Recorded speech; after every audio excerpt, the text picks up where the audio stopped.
kind of realized, I'm like, okay, I think these are the 3 tiers of like our top level reality performers. Okay. There are people who are genuinely cluster B personalities, like we always talk about. We have those are our favorite. Those are those are top of the top because they are like not self-aware, they're unfiltered, they're acting probably the way that they wreaking the same havoc they do in their lives. And that's like, your Vickies, your Lindsay Hubbards, your early Stassi Schroeder's, Kristen Doty. Yeah. Jax. And then there's people, well, I would say Jax is in the different branch where it's someone who is kind of aware of the cameras and playing the game, but they're great. And Sheena's that too. Sheena, Jax, Tamra, people who are always looking for opportunities to cause trouble and stir the pot, and it just really comes naturally to them. Bethany, and like you can still like kind of tell when they're lying, but because they're so always in character, like as a reality TV person, you can't even imagine them like being normal. Like they only exist to work on reality TV. Yeah, like they can't do anything else. No, Jax they're like spray ahead in the paint game. his head when he tries to do something else. He's spray painting his head. Exactly. Like when he's off camera, I think he just like shuts down and gets divorced. Like, yes, yeah. Even when he's on camera. Then there's like everyone else, Yeah. And also I would put Teresa, like I think also people who are really stupid or go in the cluster B. What about like the Nenes? Like, because I think Nene she's not a cluster B. She's not like a Jax or Betty. Okay, then there's I guess Nene, there's Diva. She was great. There's egos, yeah, and that's like Lisa Vanderpump, like where they're so driven by the urge to look good on camera and make everyone else look bad. I would say that's Bethany. That's Bethany. Yeah.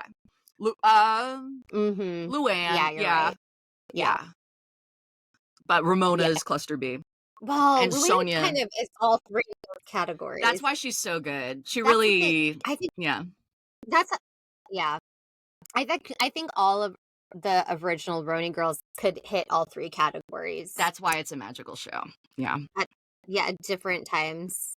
Yeah, Shannon Sting, remember that from Potomac? Karen's monologue. Yes, where it didn't make any sense. Yeah, it was like she was in a blackout. Yeah, like you didn't go to college. You were at Sing Sing, and they're like, "I'm sorry, whore." And they're like, "I'm sorry, what?" And then she gives this cheeky look, like I don't know what I just said, but I just insinuated that she's like a slut who was at Sing Sing, very famous prison.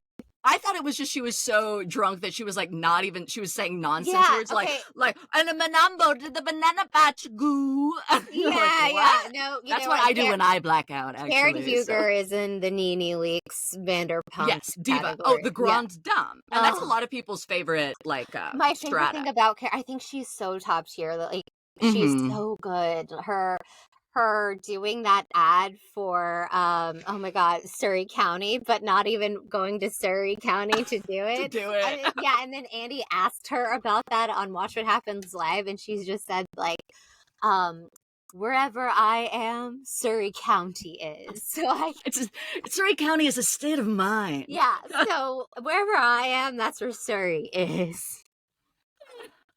And I was like, where my heart is, and that is Surrey County. But I won't visit it. But I won't go there. She just shot it in like DC, like this park, and oh my god, I just thought that was the greatest thing. But much laxer advertisement laws in Maryland than I would California. never know about Surrey County, but now I do. I want to go visit Karen's Surrey County, which I think is just DC.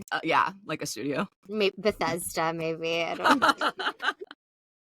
Oh yeah, I want to visit where she and Giselle had lunch in the mime came. Oh, it is. Oh, it okay. Is. I took a liberty. Okay, I think that we went in the same direction for this. Okay, let's get into it.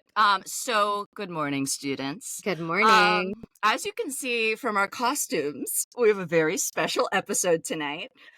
So this is we're gonna do something a little different. Instead of recapping 20 hours of television, we are going to give you a great episode for Housewives scholars and Bravo illiterate alike. That's right, anyone can listen, and in fact I think it would be a great episode to introduce to your friends so they learn about Bravo. It's a class for all levels. It's like yoga. So yeah, these are the top 10 Housewives dinners for Or us. lunches. Or well, I actually didn't know that we were going to be that lax, but yes, or lunches of all time. We're also surprising each other. Yes, we're trying to surprise each other. I don't know Lauren's vibe, and she doesn't know my vibe. But we both dressed like the day 3 of Miami and season 11 of Real Housewives of New York. A dinner we both love. I'm dressed like Tinsley when she says, "Oh, I'm drinking, Luann." As you can tell from the mismatched hoops. And I'm dressed like Bethany. She has the same dress as Bethany Frankel herself. You're so. Is it TJ Maxx? I love it for you, Luann. And Dennis is dead. He's dead. He's dead. Great performance. Would be. So even though it seems like we just spoke a different language just then. If you're not a Housewives fan, this actually is. We are going to break everything down. It's a great primer for to show to friends, to get them to understand you and your sense of humor better. And also it's a great reminder for fans, even if we see a lot of bad and cruel behavior on these shows, for the most part, it's not just because they're monsters. This is the high camp art that they're always aspiring to make. This is like the canon. This is the Criterion, but cry spelled CRY. This is great art and hilarious art that we're telling you about. And when they talk a bunch of shit about each other and out each other's secrets and all of that stuff. When Lala is mean about Ariana, the stuff they're doing, they're trying to ascend to this level. Cancer or protecting a lover who is faking cancer. Yes, they're trying to give us these 10 moments. Yeah. And if you're interested in looking up any of these dinners later, we will give you all the episode names and when they are. They're all available on BravoTV.com or the Peacock app. Yeah. And most of them illegally on YouTube, where some of you might be watching this right now. All right, so starting off the countdown of 10 Housewives dinners with number 10. Oh, Michele, we're starting at 10? Take it away. Okay. Well, it's not a dinner. I took a liberty. I put Giselle and Karen, and the mime shows up. I thought it was an early dinner, but it was a lunch. It was kind of afternoon. It's hard to tell with those Potomac skies, but... Yes.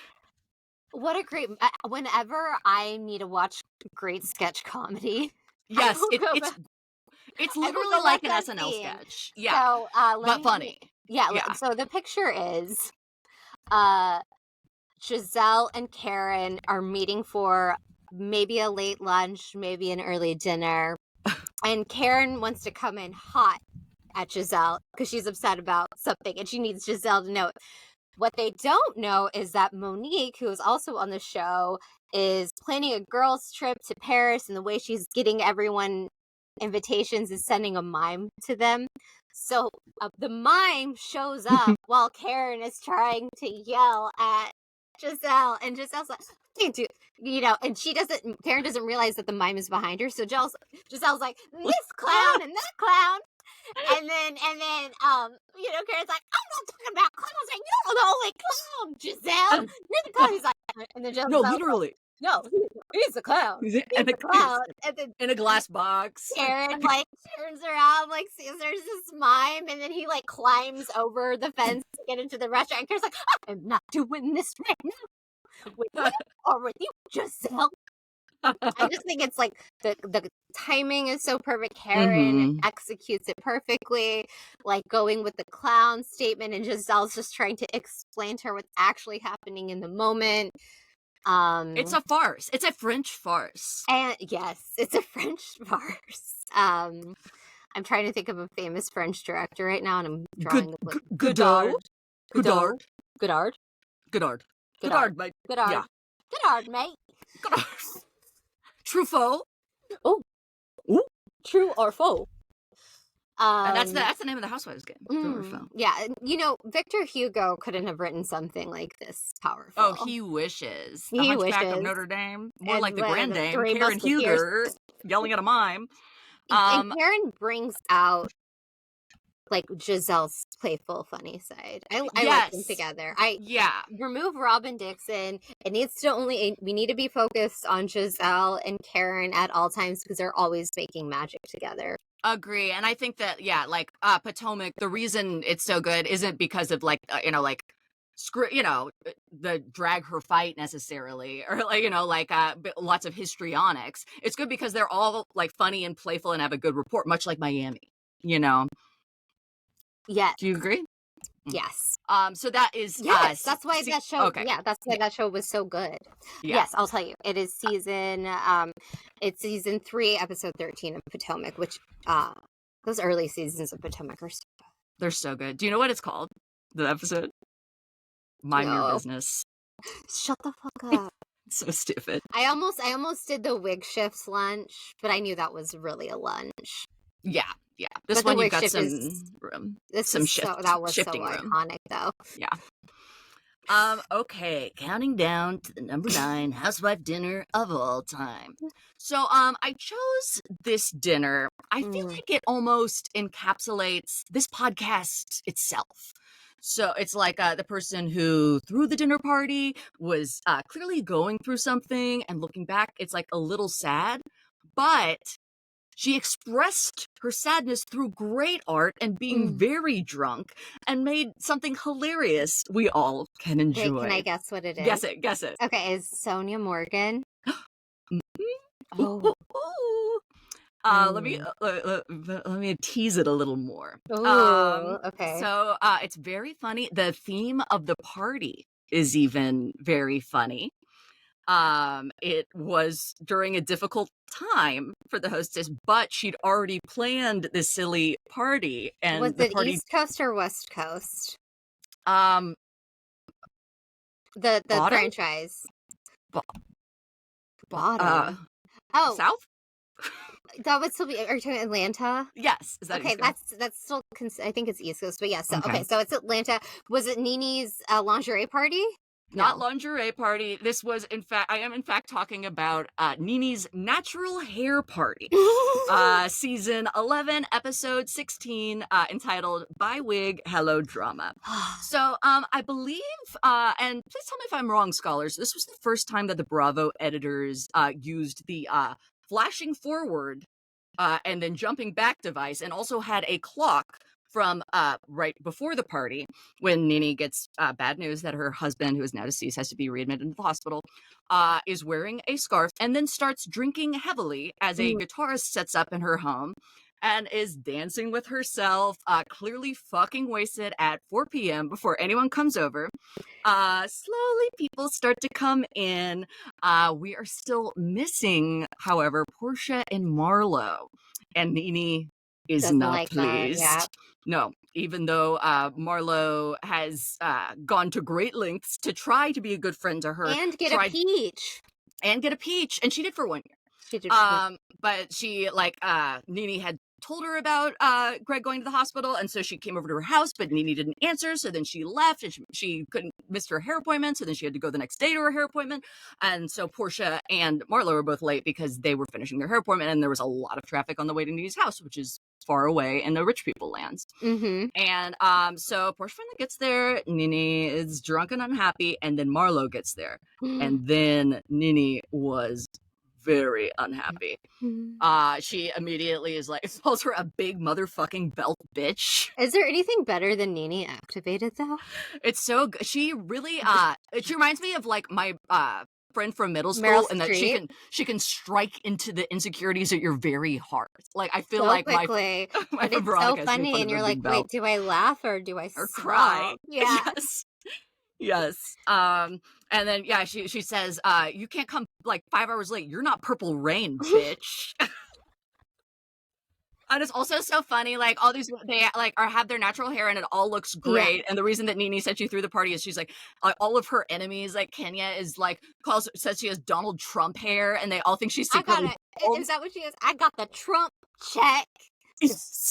And she Trump check. Yeah. She has way more hair than me, but she has chosen to push it forward in a Donald Trump like style. Yeah. So as a woman with thin hair, even though I don't experience systemic racism, I did really like the message of the party itself as well, and it was really funny. So yeah, it was. And then Marlo is like, Marlo is like in deep shit with Nene, and she's like really trying to apologize. She's like, Nene, I pray for him every day, and Nene goes, "Don't do that." I cannot say anything right. Oh god, I love And her. it was so good. And so then, like, finally they make up, like, finally everything's okay. And then Shamari starts vomiting because everyone is so hammered, starts vomiting in the bathroom, vomits all over Eva's leg, which creates kind of a vomitorium where Eva almost vomits. And so Yeah, then because it's like if you see somebody vomit, then you want to vomit. It's why Lauren and I, when we're together, we're very nauseous girls. We're always like having to share our Dramamines with each other, our Emitrals with each other. it's sympathetic, like pregnancy, like like sympathy. It's like nausea sympathy. Yeah. Also, I think she was grossed out because she had throw up all over her leg too. Yeah, it is a lot. A combo. It's a lot happening. Yeah, but she manages not to throw up, and she goes down to tell Nini, who's like sitting like near her closet, and she's like, Nini, like Shamari threw up all over my leg, and Nini goes, did it get on the bathroom floor? And like Eva's like, no, I'm saying like it got on my leg. She's like, no, I don't care. Did it get on my floor? And then also gives us the hilarious line in the talking head of like, if the bathroom could talk, it would say, move me upstairs. So then, you know, Candy and Portia, they have always wanted to see Nini's closet.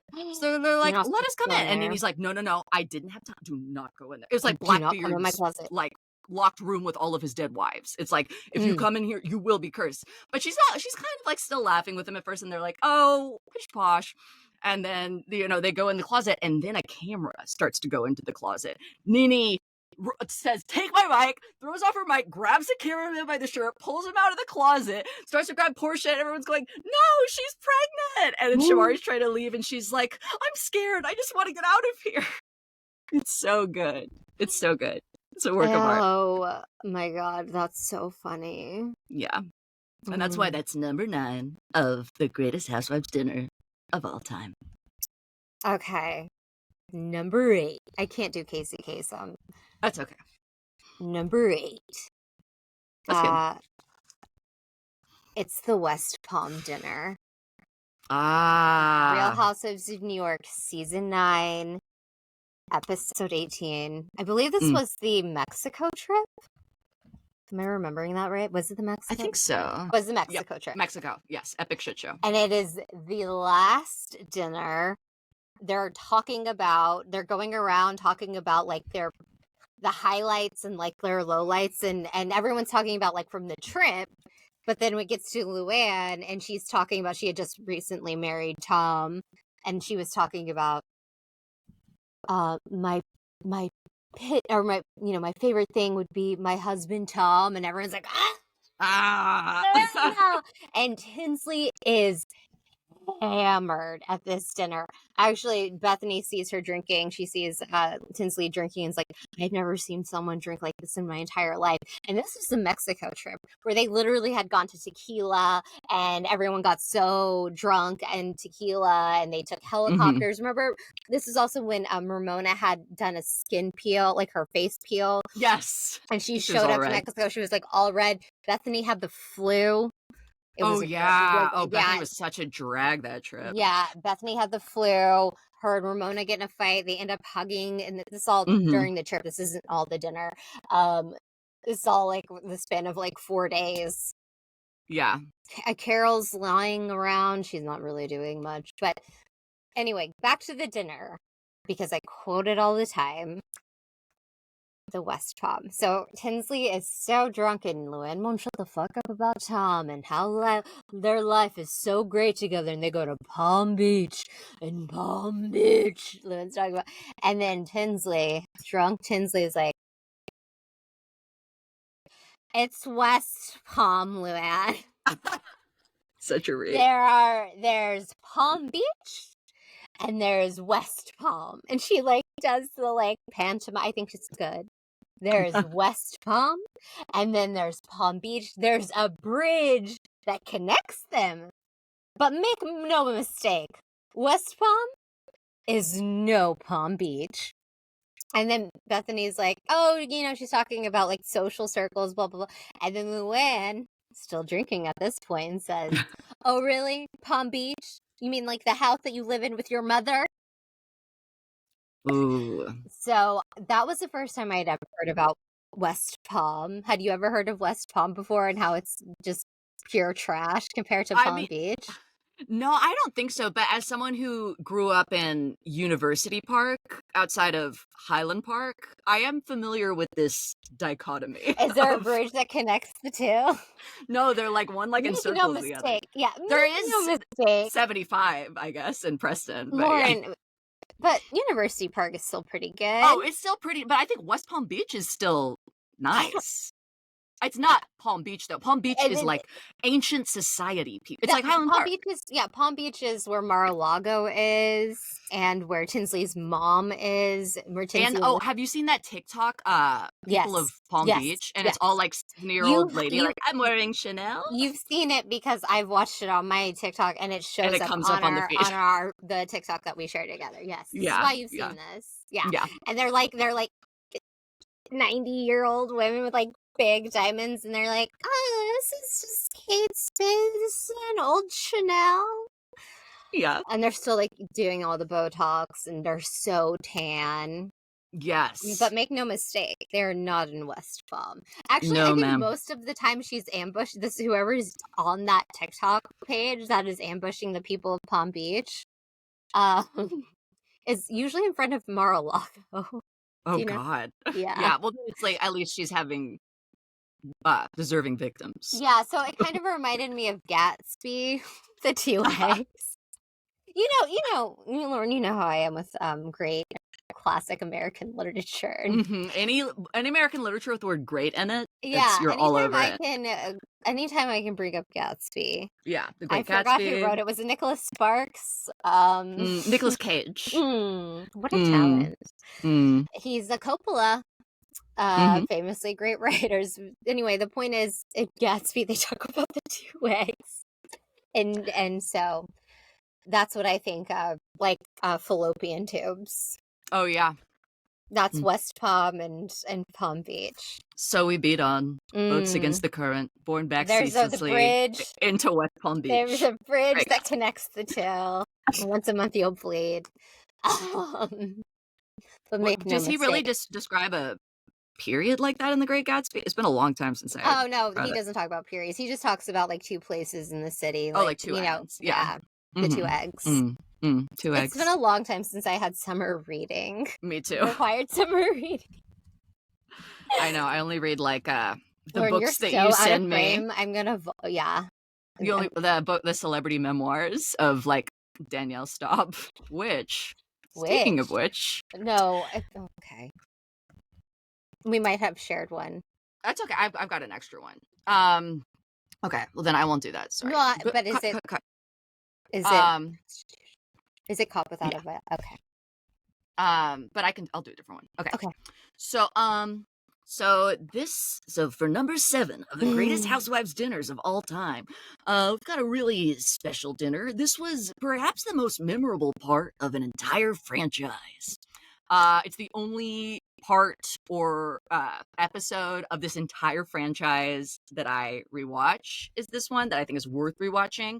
I think it was the whole reason the series continues, despite every other season being at least somewhat lackluster, and 2 being used for evidence in a court investigation that is costing Bravo a lot of money. Actually, 2 court investigations, 2 lawsuits. What is it? I don't remember. I don't know. There have been a lot of fights at the Berkshires, but none so hilarious as the fight at the Red Lion of season 2, episode 5, Ultimate Wives Trip, The Ultimate Thirst. Now, Ultimate Girls Trips. We're doing Ultimate Girls Trip. Yeah, this is they don't do those It's anymore. Housewives. Yeah. Well, I mean, they might again. Well, I mean, half of them have resulted in huge lawsuits, but like, they never released the show. Yeah, but I still have hope. They can just come in. Jason, you that out. Yeah. Sorry. So yes. Ultimate Girls Trip is like the All Stars of Housewives. So it's like Cluster favorite B cast Housewives, members specifically. This season was Cluster B. The first season was like fan favorites because they wanted to like get the show started, and it was really boring. other Yeah, than Melissa Gorga was on Kenya. there. So it was Yeah. it was fan favorites, then plus Melissa Gorga was there. She's Plus nobody's Mills, fan yeah. favorite. Weirdly, a lot of people like her, Mm. which I don't understand. I don't Um, I understand. don't get it. It's like I the don't get it. Kyle thing. Yeah. It's people who like boring people Mm. who try to look Okay, well, really we good like on mental camera. illness, so that's And why so we that's love why we liked season 2. too This of was Ultimate Girls Ex-Wives Trip. Club. This was the bitterest women who want back on Thirstiest. Housewives so bad. This was every woman who threw a fight and like slapped a producer once she got fired. That's how they like cast it. The only one we were missing though was Aviva. Yeah, I would. Well, Aviv. Yeah. Yeah, she would pretend to be sick so she didn't have to go on the trip. She probably was invited. Pictures of Probably her like, my lungs. allergies. She'd have to bring Reed because she's flying on a plane. You know, her husband, Aviva, sucks. She's the girl who threw her leg, famously. Anyway, so they got back. So they did it all at the Berkshires during pandemic in October at Bluestone Manor, which is Dorinda, a former New York cast member's house. And it basically, Dorinda turned her manor into the house from The Shining, and she was Jack Nicholson, and truly terrorized everyone and proved herself the scariest one of all of these very scary women. She made Tamra cry. She made Tamra like didn't even get in any shit. She was just hiding from people. Yeah. Like she was scared. Tamra was like, I'm actually scared. Like I'm trapped in this house. Like everyone's like, we are trapped.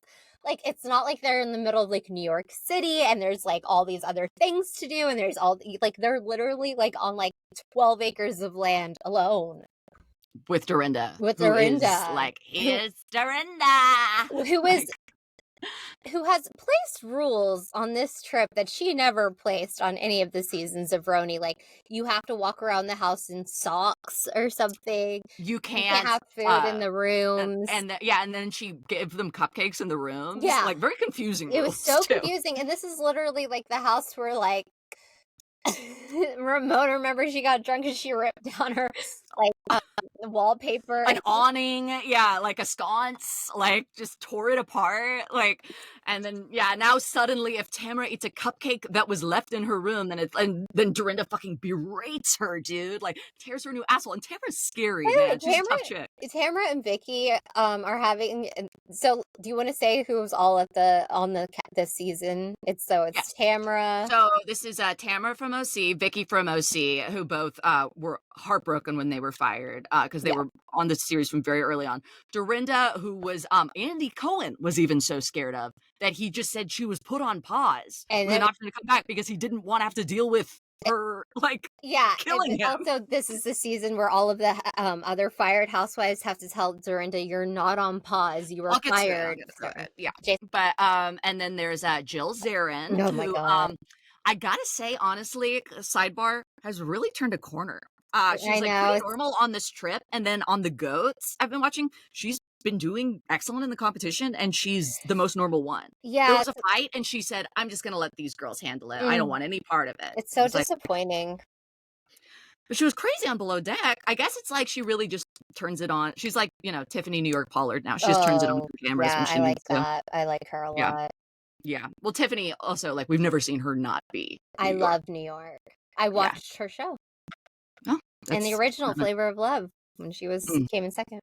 Yeah, we got to recap House of Villains. She's so good on it. Anyway, so then, so we have Jill Zarin being like pretty normal. We've got Brandi Glanville, who we talked about earlier, unhinged, cluster B big time, and we have Eva from Atlanta, kind of boring, very beautiful. We have Phaedra, who's still kind of trying to be on her best behavior after being fired from Atlanta for spreading a life-ruining rumor about one of her castmates and their husbands. That it was so bad that even Bravo was like, "I'm sorry, you can't come back." And they let Vicky come back after she faked cancer with her boyfriend. Yeah. It was that bad. And this is before Bravo had to fire people for doing atrocious things. Like when Bravo still let you stay for doing that's how bad it was. Reprehensible thing. Yeah. Yeah. And then but I will say that Phaedra always had my go ahead. Sorry. Cut. Oh, no, go for it. Phaedra always had what? Because I was gonna I was gonna say Phaedra always had my favorite housewife tagline of all time, which is, "Only God can judge me." And he likes what he sees. That's so good. Yeah. Oh, no, she says, "Oh, and he is very impressed." That's what he he is very impressed. He's very impressed. So good. And yeah, that's the kind of Phaedra she's giving. She's just being really hilarious. Motherly, but still pretending to be like a woman of God. Mm-hmm. And then last, she does so little that it's like, it's almost not worth talking about her, but she is crucial in this particular fight. We have oh my God, why do I keep wanting to say Tamara? Sorry, cut this. We have Taylor Armstrong. Oh yeah. So who has not really made a moment yet on the show, and she's determined to at this dinner. She's a Martinian. She's starting. Speaking of starting, Dorinda continues her reign of terror and brings all the ladies to the Red Lion, where she used to work. And she acts like a server and does her whole spiel to them, because Dorinda's whole thing, especially this trip, is I'm the only one who works and has ever worked, despite being currently unemployed for the past 3 years. 20 years. Yeah. I don't think. Well, I mean, the Housewives counts, though. Well, okay, yeah, but yeah, we've had this discussion, yeah. Yes, Housewives counts. But then, yeah, she I think she had like a impressive. She was like a financial advisor or something, but she quit work when she married her second husband. Anyway, so it's just bizarre she has such a chip on her shoulder about this. Anyway, so she goes to the Red Lion, very drunk. She's like, server, can I get some blue cheese dressing on my salad? And they're like, we haven't had that in 10 years. And she's like, okay. And then all the other housewives laugh at her. Yeah. And so they are still waiting for dinner. They're so drunk, and they've only had bread. It takes so long to serve them. Who's the drunkest, though? Randy. Oh, I think Dorinda is drunker. Dorinda really goes ape here. Oh God, what she says. So first she rips into Vicky for no reason. She like is like, I can't believe you took a nap because you're weak. I never nap. When Vicky had COVID, also and Dorinda still was shooting. Dorinda famously took a nap that day. No, she talks about like her first season of the Housewives that every day 5 o'clock she puts on her pajamas and takes a nap. And yeah, and then they confront her with that too, and she says, no, it's different. I nap to refuel. You nap to escape. She says to the woman, like, currently dying of a lung infection. And then also, it is true that Tamara brings up in this season that every trip they have ever taken with Vicky, she has ended up in the hospital. That's true, man. It's like every time. By the way, Vicky and Tamara, like two of one of the greatest housewives, and on this season are having to share a futon. Like it's like they're on a pullout. This is how scared everyone. This is her power. Everyone's power. Running so scared, except Brandy. So then she keeps tearing into her, and she's like, I mean, come on, it's a trip. It's 8 days. And Vicky goes, 8 days? I thought it was 5 days. And what? And she's like, I need to get sick now. And then she's like, wait, what do you expect from me? Like, I already went to urgent care. And Dorinda goes, you went to urgent care for a steroid shot, not a gunshot. She's such a gangster. Like, she's such a like old timey like. I know. She was in the movie Taxi. No. Yes, movie. I think it was a TV show. Taxi Driver. Oh yeah. Yeah. We know stuff. References. We're not doing much with them, but we're making them. So then everyone's like, oh, Dorinda, you tore into Jill for no reason last night. Like, what was that about? And she's like, oh no, first, sorry. Okay, wait, cut that part. So, because I just have to say, I have to get out all of the crazy things Dorinda says. She's like, I'm tired. I had to take a nap because I was working. Jill, you remember working? Like, what the fuck, you Jill bitch. has that fabric store that everyone buys rugs from still. Well, I mean, but she never worked there. I mean, Jill hasn't, it's worked called in a long Zarin, time. But it's like, Zarin Fabric. But it's Bobby Zarin's, I wouldn't say. But I mean, she's all set, but it's the same as Dorinda. Yeah, get a hobby, honey. Yeah, get a hobby. So then everyone's like trying to get, they're like, oh, Dorinda, what were you screaming at Jill at for last night? So they get into it. And she was like still mad because when Dorinda was really drunk on the show and Jill did like a guest starring thing on like season 11, the dinner party where Leah threw the octopus. Then or season 12, like Jill just had like a brief guest appearance and she was like, wow, she's really drunk. And so Dorinda's really mad about that because she's like, actually, I wasn't drunk. There wasn't even tequila there. And she's like, I was on a show. You were no longer on. And Jill's like, you're not on it. And she's like, I am on it. I'm on pause. I'm on pause. It's different. You ruined the whole night. You were hysterical, histrionic, jealous. And then slowly everyone, you know, with their arms in the air, try to like explain to Dorinda, well, do you think on pause maybe means like, do you think maybe you're not coming back? Or she's like, no, it's different. I was on pause. And then Dorinda lights into Jill because she brought cameras to her husband's funeral. She invited the Bravo cameras, which is still kind of a allegedly thing. she did not do that, so. But here's what I think. I think she did. I think she did, but also I think it's so much shittier of Dorinda to talk about Bobby. To throw that in her face like that. Bobby had Jill's side no matter what. At Scary Island, Bethany was like, well, clearly this is crazy and I'm sorry you're in the middle. And he's like, I'm not in the middle. Everyone I'm with my crazy wife trying to crash this party that a mentally insane woman just destroyed. I'm on her, but I'm on my wife's side. Yeah. Like, and he would have wanted there to be cameras if that's what Jill wants. Yeah. Like, give her. And by the way, it was only she's to lie about. It was the outside of it. They weren't like in the actual funeral. Yes, it was. Yeah, it was just outside. Yeah. Like, I just don't know why. Like, it has to be this whole thing where it's like, you know, Bethany making an alliance with Jill and being like, oh no, I believe her, and like Bravo said, like we said, the email, like you know. I just like Bravo has the email from her assistant about the cameras, but it's like, who cares? Let her be happy. Like her husband just died, so she wants cameras there. And he was like, a huge part of the show when she was on. Yeah, everyone like, really loved nice Bobby. tribute. Yeah. It's just yeah, I just hate how Dorinda and everyone has, especially Dorinda though, has shamed Jill for that. So then things really take a turn when Taylor Armstrong decides she's starting to. This is her big chance. She's finally drunk enough to do some plot, awkwardly as usual. And she says, Brandy, I still have an issue with you. And Brandy's like, what? And she's like, from season 3, which is like 10 years ago. Everyone's like, what? And she's like, you told my good friend Adrienne Maloof, you told on TV that she had a surrogate when she wasn't ready to tell her kids that. And I was like, I mean, like it was like it was a big deal at the time because it was bleeped out because the Maloofs were going to pursue legal action. So Brandy was like, what? You know, just because I said beep. And it was pretty much the whole plot that season. It was beeped every time. So it actually had the Streisand effect of like making people more interested in what happens.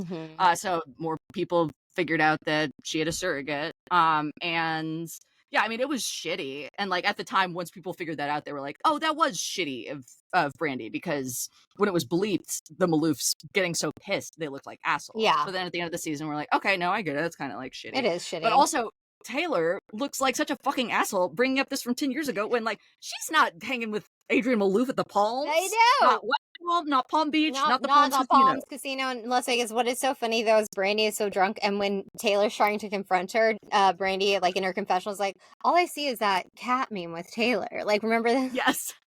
Yeah, I love that Brandy, like, okay, well, terrible person, but she can pull off this season and like pretty much all of her season, like being a fan, but without being annoying. Yeah. Like being like, oh no, I have watched it all. Like, I get it. I get when Jill comes in and says, hi, I know what that means. And it's like, she can like pull it off. Whereas I think because the rest of them kind of like pretend they haven't. Or they're like, oh, like Heather Gay is like apologetic about it. Like, oh, I just love you guys. You guys are like the A-team. You know, she's too like thirsty. Brandy at least like is chill. And drunk. Sometimes. And really drunk. She's so drunk she can't feel fear. Yeah, she's awful. Oh. And so drunk that Taylor starts going off and like really not making sense. Like, you know, very you went to Sing Sing, like not really, the words are not mixing well. She said, none of the rest, we had the best season. You ruined our show, Brandy. Yeah. We're the only ones with the Critics' Choice Award. You made it classless. Like, what? It's like, really? Your husband committed suicide. Yeah, and that's what Brandy says. Well, Brandy Fleur. after Taylor serves her with the epic burn, before we were like a really successful pot of water, and you were like a cinnamon stick that had to stir it all up. Everyone's The like, metaphors for these gals. What are you talking about? It's like listening to this podcast, and they're like, I know. Crusoe, gas, 2 eggs, period. Yeah, we're so Taylor in that moment. And to which Brandy replies, "How successful could it have been? Your husband killed himself." And they bleep her again. They bleep her again. We're not laughing at the acts of that, okay? It is very serious. Yeah, and also he was he was a problem. Even terrible men, no one deserves to kill himself. But he was a really bad guy, so it takes a little bit of the edge off. But not when Brandy said it. No, dinner. Everyone just goes, "Oh my God," and stands up. They're like, Phaedra's fanning herself. Everyone's like, she has a church fan. Phaedra has a church fan, and he is very impressed. He is very impressed. So Taylor brings up the husband unaliving himself. But then the party starts to escalate. Oh yeah, because then Dorinda is like, "Wait, I gotta get in this. Yeah, I can really solve this." Yeah, well, watch this, Brady. Watch what I can say. That with her worse. Her typical great Dorinda motherly advice, where she says, "You should never be like that. You should be calm and blissful." I'm like, blissful? What a mother hen. So maternal. She's taking care of.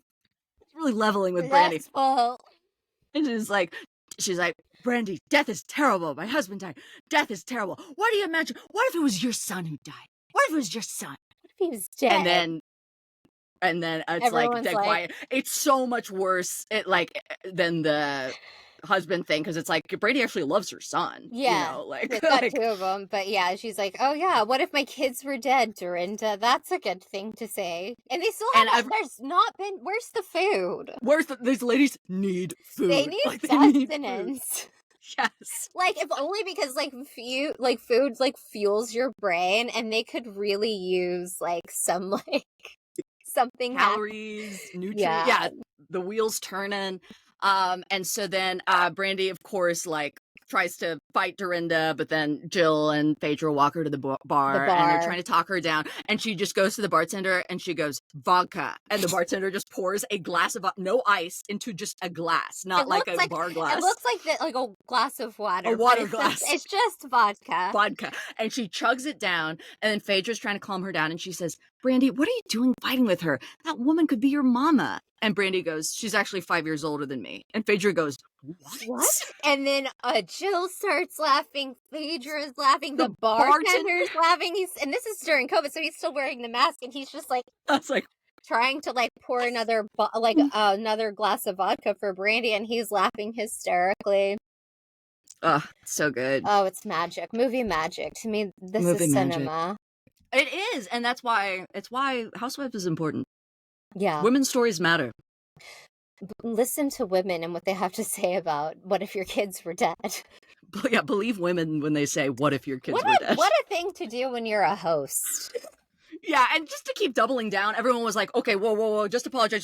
She's going to hit you in the face." And she's like, "No, it's just what I'm saying." Yeah. It's just what I'm saying. What if your kid is dead? Yeah, it's just somebody get this woman the blue. She's salad. She remembered from when she worked here when she was 16, and maybe she won't talk about children being dead. Yes. I would never forgive someone for being like, "What if your daughter was dead?" I'd be like, "Are you crazy?"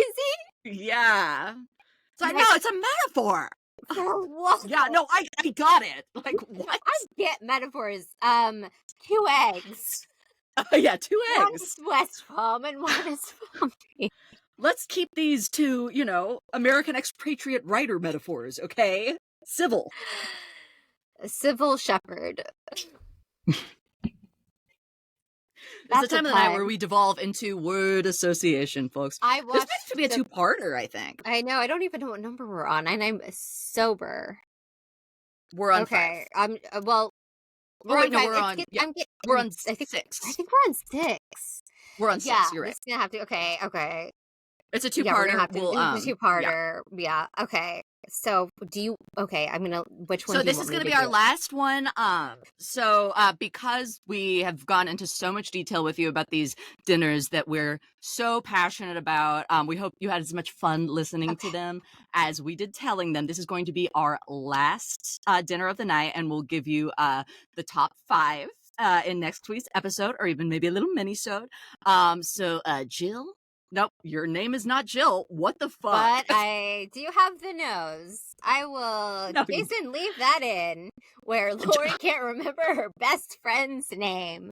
Which brings me to number 6, but really on my list is probably like number 1, but I just need to talk about it because we've never talked about it. And it's probably, to me, was the scene that put Housewives where I feel like Housewives really became like a cultural phenomenon where Wow. everyone talked about it. I already know what it is. Literally have Goosebumps. Me too. And this is perfect because this is my number 5. So here we go. You own a part of this history because I had it. I do. A huge prop in this history.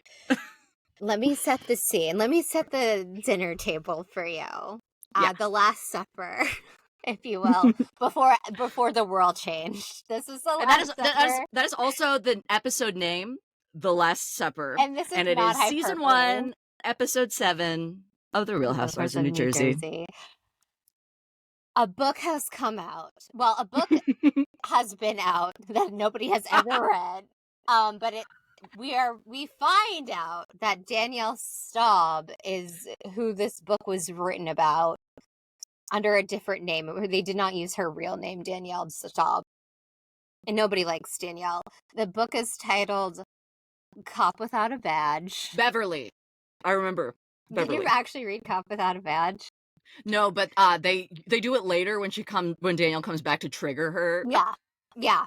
Oh my god. Yeah, no, all like the first 5 seasons of Jersey are just a trigger warning if you have any family issues. Yes. Actually, still. Yeah, they really. But this dinner scene, Teresa didn't have any of her family intruding, like Melissa or Kathy Wakili. A simpler time. It was a simpler time. She was still with her ex-husband, Joe Giudice, Juicy Joe.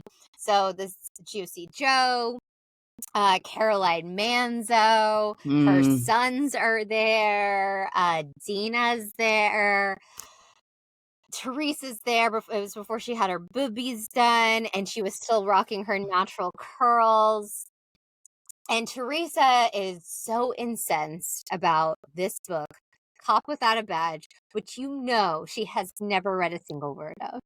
You know that none of the women on the show read it, that people just gave them the like spark notes, probably the producers were like. Yeah. So Teresa's like, I need to bring up the parts of this book that are really triggering me right now. And she's like it starts off slow. It's like a crescendo, right? Where it's like starts off quiet and then it gets first what triggers it is, of course, for every great hero there has to be a great villain. Is Danielle Staub herself is acting like she's the victim in all this, that the book was found. She's so good at making herself the victim, at the women being troubled because they found out there's a book about her, a true book where she kidnapped a girl and held her hostage and had like a ton of illegal guns before getting arrested. So they're like, some reason. But that's not what Teresa's like really getting upset about here.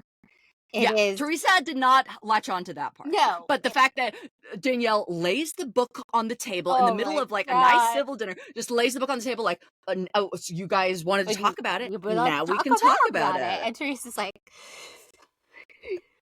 engaged 19 times? Constitutional. She flips it. No, then what she says, pay attention. Only 2 things. Oh, this is what Danielle says to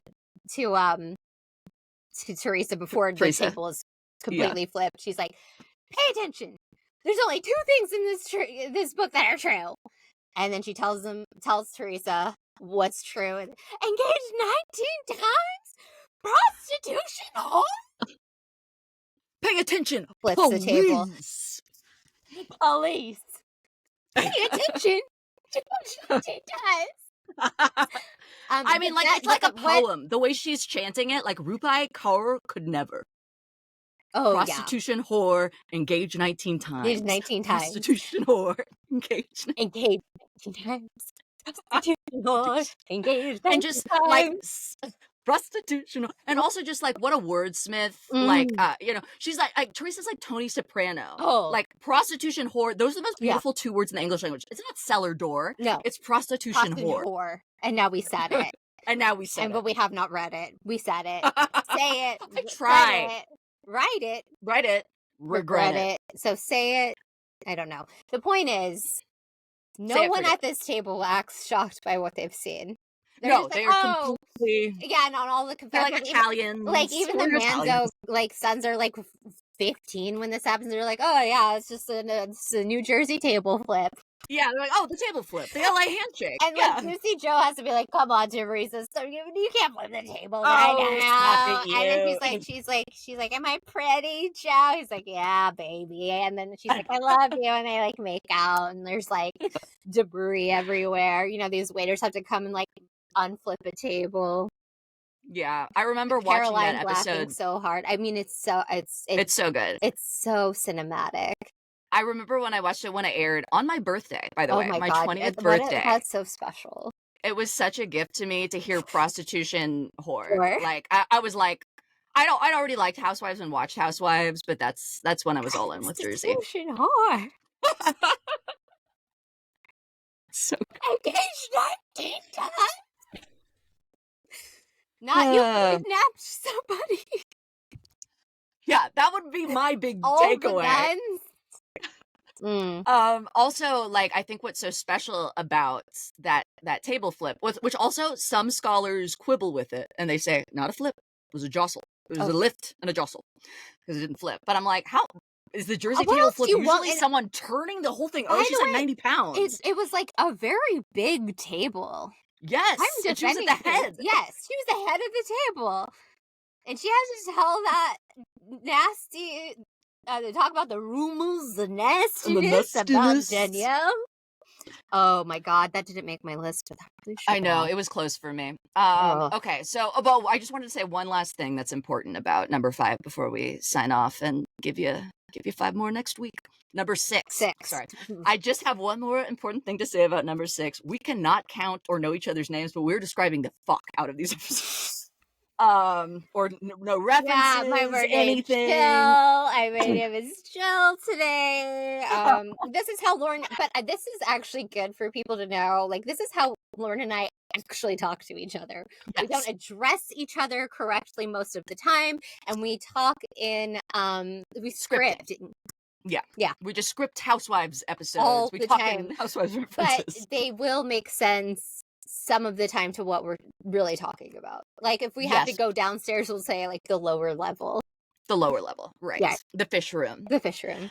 That's when we go get sushi, which we've never done. Never done that. No, it's expensive. We go to Hooters and we get shrimp. Yeah. The fish room. That's what we call the fish room. Because all the ladies are fish there, honey. Okay, one more thing about Teresa. Okay, so I think also what was so important about the table flip was not only that it was the kind of explosive drama that defined Jersey, but also it was like Dina was supposed to be kind of the center of the show, the glue of the show, sort of like how Courtney Cox was supposed to be the star of Friends. Oh, no. And Gina Keogh was supposed to be the star of the OC. But then suddenly in Friends, Jennifer Aniston emerged. Rachel was the star. She had the haircut. And then in OC, Vicky emerged. Vicky was the star. She said, "I don't want to get old," and like cried a lot. And oh my god, so funny. And this is when Teresa emerged, and in fact was such great TV that they mined anyone with a bit of her DNA and brought them on the show. Anyone she'd ever met before, people she used to know in high school. And it is, I'm sorry, the Teresa show now. It might be running out of steam, but I pray for the future. She's given us so many good years. I'm grateful. I'm grateful for all the years that she said that Melissa was a stripper and she can prove it, but never did. So Teresa's telling the world, like, I also have a prostitution whore in my family, and I don't like her cookies, honey. I threw them in the trash. That's a different scene, but that's like another Teresa. She famously threw Melissa's sprinkle cookies in the trash. Because you know what kind of cookie she likes? Pinoles. Because she's so Italian. Yeah. No one's Italian enough for her brother. Yeah, well, no one's flipped a table since. I know. Well, that's really, I feel like, they tried at the christening, but they flipped children. Babies just flipping. Baby. Reminds me, I'm gonna go watch that movie, Look Who's Talking. Remember that? Baby. The classic. Yeah. Baby's talking. Bye. Bye. No, I'm just kidding. Okay. Follow us on TikTok. Follow us on Instagram. Bravo_breakdowns for both. Check out our Traders UK season 2 recap if you haven't yet. With special guest Sinisterhood. Christy and Heather were nice enough to do our podcast, and they were super funny. And we break down the whole season for you. Please check out our YouTube if you're not already watching it. If you are, thank you. Like and subscribe. Yes, I'm drinking, Luann. Oh my god. I'm drinking. And what am I going to title this? I don't know.